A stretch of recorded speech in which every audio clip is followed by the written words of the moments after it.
Doctor साहब क्या होगा अगर मैंने ऑपरेशन नहीं करा है, ज़्यादा से ज़्यादा क्या हो सकता है? ये भी बहुत बार सुनने को मिलता है ओपीडी में। तो चलिए इसके बारे में आज थोड़ी सी बात कर लेते हैं। नमस्ते, मैं doctor Ketan Deshpande and welcome to my YouTube channel. जब भी मैं किसी ज़्यादा उम्र के पेशेंट को ये बोलता हूँ कि आपको सर्जरी करानी ज़रूरी है और आपको इससे डेफिनेटली फ़ायदा होगा, पेशेंट बोलता है कि अब उम्र हो चुकी है, थोड़ा सा कम चल लूँगी, क्या फ़र्क पड़ जाएगा, बट कुछ भी हो जाए मैं सर्जरी नहीं कराऊंगी, ज़्यादा से ज़्यादा ख़राब क्या हो सकता है। मैं डेफिनेटली उनको एक चीज़ बोलता हूँ, मुझे नहीं पता ज़्यादा से ज़्यादा क्या हो सकता है, बट इसमें कुछ हद तक पैरालिसिस भी डेवलपमेंट होने के चांसेस रहते हैं। हमें ये समझना चाहिए कि ये जो प्रॉब्लम है, जैसे स्लिप डिस्क हो गया, सियाटिका हो गया या लंबर कैनल स्टेनोसिस हो गया, इसमें हमारी जो नसें हैं जो कमर से लेके नीचे हमारे पैरों को सप्लाई करती है, उनके ऊपर प्रेशर आया है। एक सर्टेन लिमिट है जब तक कोई भी नस प्रेशर सहन कर सकती है। उसके बाद में अगर नस में कमज़ोरी डेवलप होना चालू हो गया तो फिर ऑपरेशन करके भी उसमें रिकवरी होगी या नहीं होगी, इसके बारे में हम लोग बोल नहीं सकते। अनफॉर्चुनेटली ये 2 दिन में होगा, 2 महीने में होगा या 2 साल में होगा, इसके बारे में हम लोग नहीं जान सकते। पेशेंट मुझे कहते हैं कि मैं दर्द के साथ भी बट थोड़ा बहुत तो चल रही हूँ, जब मैं नहीं चल पाऊँगी तब देख लेंगे। और हमारा सोचने का तरीका एग्जैक्टली उल्टा होता है।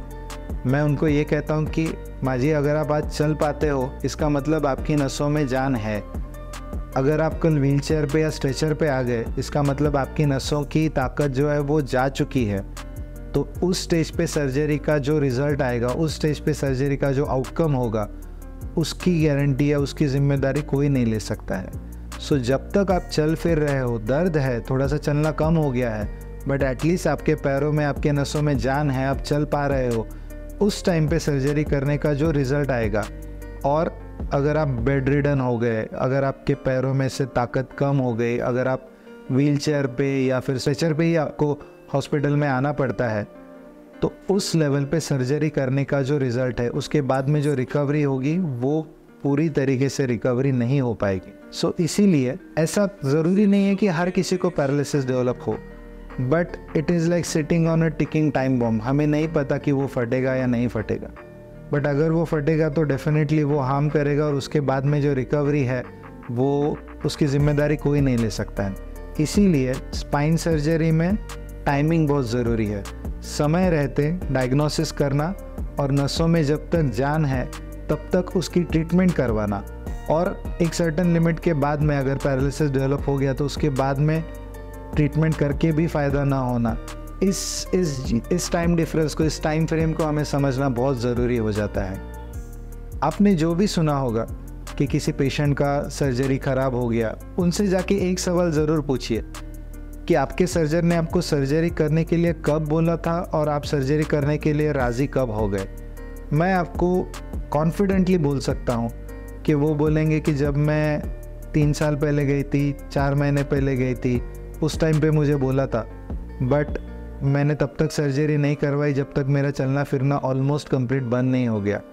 और उसके बाद में वो सर्जरी को ब्लेम करते हैं। वो ये नहीं बताते कि मैंने टाइम पे सर्जरी नहीं करवाई, इसकी वजह से भी प्रॉब्लम हो गया था।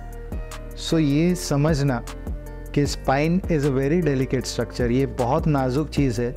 उसके ऊपर अगर प्रेशर आता है तो जितनी जल्दी उसको हटवाएंगे उतना जल्दी उसमें से रिकवरी फास्ट होने वाला है और अच्छा और प्रेडिक्टेबल रिकवरी होने वाला है।